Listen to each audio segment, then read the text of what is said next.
Price Lord. மீண்டுமாய் கூட இந்த டாக் வித் ஜீசஸ் நிகழ்ச்சியில் உங்களை பார்ப்பது சந்தோஷப்படுகிறேன். நேற்றைய தினத்தில் தியானித்தோம், யெகோவா என்கிற நாமத்தை உடைய தேவரி ஒருவரே பூமி அனைத்தின் மேலும் உன்னதமானவராய் இருக்கிறீர் என்பதை மனுஷர் உணர்ந்து கொள்ளணும் அப்படின்னு சொல்லி, இந்த உன்னதமான தேவனை தேசம் அறிவதற்கு முதலாவது தேவை என்ன என்பதைத்தான் இன்றைய நாம் தியானிக்க போகிறோம். அது என்னது? உன்னதமான தேவனை வெளிப்படுத்துகிற உன்னதமான ஆசாரியர்கள் தேவை, அல்லது உன்னதமான ஊழியத்தை செய்கிற ஊழியர்கள் தேவை. இவர்கள் யார்? இவங்க என்ன செய்வாங்க அப்படின்னு சொல்லி இன்னைக்கு வேதத்திலிருந்து ஒரு சில காரியங்களை வசனத்தின் மூலமாய் நாம் தியானிக்கலாம், கற்றுக்கொள்ளலாம். ஆதியாகமங்களின் புஸ்தகம் 14ஆம் அதிகாரம் அதனுடைய 18ஆம் வசனத்தில், அன்றியும் உன்னதமான தேவனுடைய ஆசாரியனாய் இருந்த சாலேமின் ராஜாவாகிய மெல்கிசேதேக்கு அப்பமும் திராட்சரசமும் கொண்டு வந்து அவனை ஆசீர்வதித்து என்று சொல்லி எழுதப்பட்டிருக்கிறது. நல்லா கவனிங்க. இங்க சாலேமின் ராஜாவாகிய மெல்கிசேதேக்குக்கு வேதம் கொடுக்கிற பெயர் என்ன? உன்னதமான தேவனுடைய ஆசாரியன். அப்படி என்ன உன்னதமான ஊழியத்தை செய்கிறார்? அப்படி என்ன உன்னதமான ஊழியர் இவர் அப்படின்னு சொல்லி கொஞ்சம் இவருடைய வாழ்க்கை முறையை, ஊழிய முறையை கொஞ்சம் தியானித்து பார்த்தால் இன்னைக்கு அநேக ஊழியக்காரங்களே இல்லைன்னு சொல்லிடுவோம்.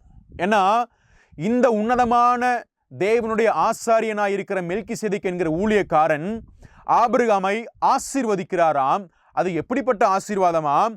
அப்பமும் திராட்சரசமும் கொண்டு வந்து அவனை ஆசீர்வதிக்கிறார்.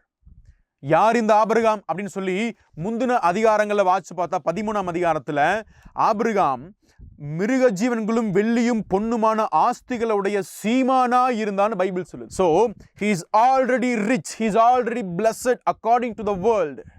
But உன்னதமான தேவனுடைய ஊழியக்காரனுடைய பார்வையில உலகத்தின் ஆஸ்தியோ அந்தஸ்தோ ஆசீர்வாதம் அல்ல. தேவனுக்குரிய ஆசீர்வாதங்களை பெற்று உன்னத ஆசீர்வாதங்களால் எந்த ஒரு மனுஷன் நிரப்பப்படுகிறானோ அவன்தான் உண்மையான ஆசீர்வதிக்கப்பட்ட பாத்திரம் என்பதைத்தான் இந்த ஊழியக்காரர் கற்றுக் கொடுக்கிறார். அவர்தான் உன்னதமான தேவனுடைய ஆசாரியன் அல்லது உன்னதமான தேவனுடைய ஊழியக்காரனாகிய மெல்கிசேதேக்கு. இவர் கொடுத்த ஆசீர்வாதம் என்ன? அப்பமும் திராட்சரசமும் கொண்டு வந்து ஆபிரகாமை ஆசீர்வதிக்கிறார். அது என்னங்க அப்பம், அது என்னங்க திராட்சரசம்? அதை குறித்து இயேசுவானவர் சொன்னாரு. யோவான் சுவிசேஷ புஸ்தகத்தினுடைய 6ஆம் அதிகாரம் 32ஆம் வசனத்தை நான் வாசிக்கிறேன்.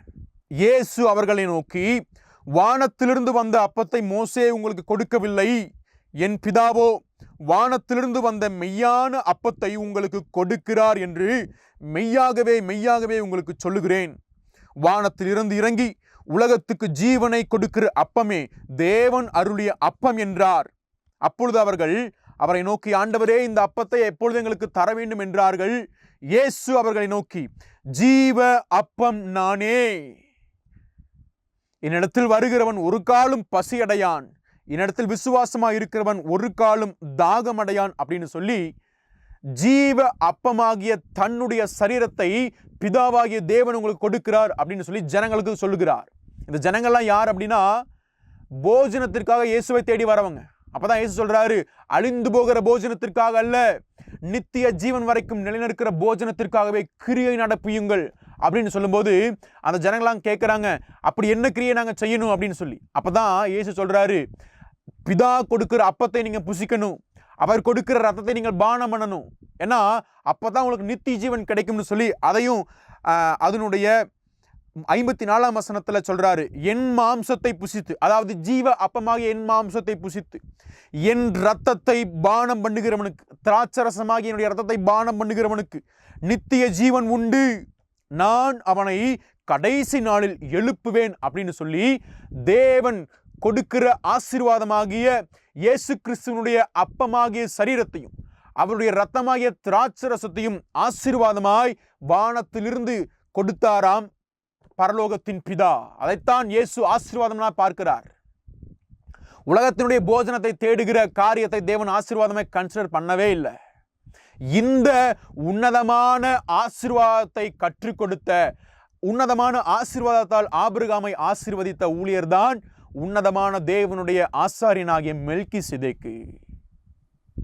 அதனாலதான் அவன் சீமானா இருக்கலாம், பொண்ணு வெள்ளியும் ஆஸ்தியும் உடைய பெரிய ஆளா இருக்கலாம், அவனுக்கும் இந்த உன்னதமான ஆசீர்வாதம் கிடைக்கணும் அப்படின்னு சொல்லி இந்த ஊழியக்காரர் பிரயாசப்படுகிறார்.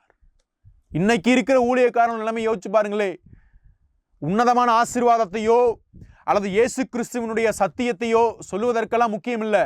ஒரு ஊழியக்காரர் பகிரங்கமாகவே சொல்றார், 1000 பிலீவர்ஸை உருவாக்குவது என்னுடைய ஊழியம் அல்ல, 1000 பில்லியனர்ஸை உருவாக்கணும். 1000 மக்களை உருவாக்கணுமா, அவங்கெல்லாம் பில்லியனர்ஸா இருக்கணுமாமா, லட்சமா கோடி கோடியா வச்சிருக்கணும் உருவாக்குறதா, அதான் ஊழியம்னு சொல்லுகிறார். உலகத்தின் மேன்மைகளை ஆசீர்வாதமாய் பார்க்கிற இந்த பொல்லாத ஊழியர்கள் எங்க?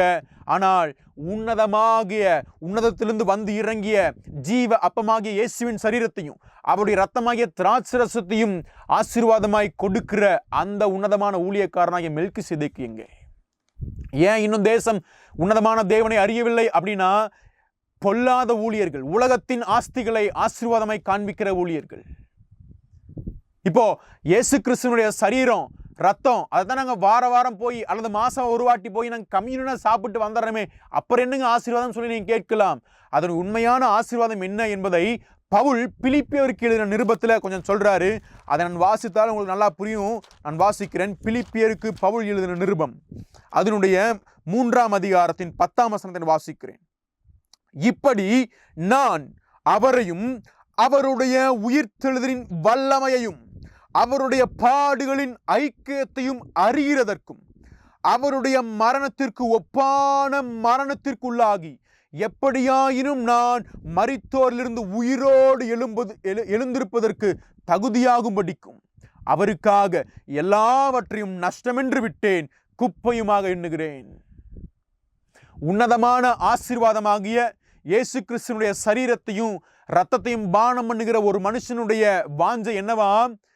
எப்படியாகிலும் நான் அவருடைய மரணத்திற்கு ஒப்பான மரணத்திற்கு உள்ளாகி எப்படியாகினும் நான் மரித்தோரிலிருந்து உயிரோடு எழுந்திருப்பதற்கு தகுதியாகும்படிக்கு உலகத்தில் இருக்கிற எல்லாவற்றையும் நஷ்டமென்று விட்டேன், குப்பையுமாக எண்ணுகிறேன். So what is the real blessing? What is the blessing from eternity? நித்தியத்துக்கு உரிய அல்லது உன்னதத்திற்குரிய ஆசீர்வாதம் என்பது என்ன? கிறிஸ்துவின் சாயலுக்கு ஒப்பாய் மாறி எப்படியாகிலும் அவரோடு கூட அவருடைய மரணத்திற்கு ஒப்பான மரணத்திற்குள்ளாகி அவரோடு உயிரோடு எழுந்திருக்கணும், நித்திய ஜீவனை பெற்றுக்கொள்ளணும். அதுக்காக உலகத்தில் எனக்கு இருக்கிற எல்லா ஆஸ்தி அந்தஸ்துகளையும் குப்பையா எண்ணுகிறேன், நஷ்டமென்று விட்டேன்னு சொல்லி உலகத்தின் மேன்மைகளை துச்சமாய் நினைப்பதுதான் உண்மையான உன்னதமான ஆசீர்வாதம். அதைத்தான் அந்த உன்னதமான தேவனுடைய ஊழியக்காரனாகிய மெல்கிசேதேக்கு காண்பித்து கொடுக்கிறார். தேசம் உன்னதமான தேவனை அறிவதற்கு இப்படிப்பட்ட சபைகளும் கிறிஸ்தவர்களும் ஊழியர்களும் எழும்பித்தான் ஆகணும். தேவனுக்காக உலகத்தின் மேன்மைகளை குப்பையாய் தூக்கி வீசுகிற ஊழியர்கள் தேவை. கிறிஸ்தவங்க தேவை. அப்படிப்பட்ட விசுவாசிகளை உருவாக்குகிற உன்னதமான ஊழியர்கள் தேவை. அது இல்லாம காசு பணம் இல்லாம நான் வந்தேன், எனக்கு எல்லாம் கொடுத்தாரு, வெறுங்கையா வந்தேன், 2 பரிவாரம் கொடுத்தாரு அப்படின்லாம் சொல்லி உலகத்தினுடைய மேன்மைகளை ஆசீர்வாதமாய் காண்பித்து அழிந்து போகிற போஜனத்திற்காக கிரியை நடப்பிக்க வைக்கிற ஊழியர்களை பின்பற்றினால் தேசம் தேவனை அறிய முடியாது, ஜனங்களும் உன்னதமான ஆசீர்வாதத்தை பெற்றுக்கொள்ள முடியாது. அதனால நம்முடைய ஒரே ஒரு வாழ்க்கை வாரம் அல்லது மாசம் கம்யூனியன் சாப்பிட்டு வந்ததோட முடியாம, ஆண்டவரே இந்த பவுலை போல எப்படி அந்த மெல்கிசேதேக்கு அப்பத்தையும் திராட்சரசத்தையும் கொண்டு வந்து ஆல்ரெடி ஐஸ்வர்யவானா இருக்கிற ஆபிரகாமுக்கு கொடுத்து இதுதான்ப்பா உண்மையான ஆசீர்வாதம் சொல்லி கொடுத்தாரோ, அப்படியான ஒரு வாழ்க்கை வாழ்ந்து கிறிஸ்துவுக்காய் வாழ்வது மாத்திரமல்ல, மரிக்கவும் நாங்கள் ஆயத்தம், அவரோட உயிரோடு எழுந்திருப்பதற்கு தகுதியாகணும். அதுதான் எங்களுடைய நோக்கம்னு சொல்லி வாழ நம்ம ஒப்புக் கொடுப்போம். தேசம் உன்னதமான தேவனை அறியட்டும். ஆமேன்.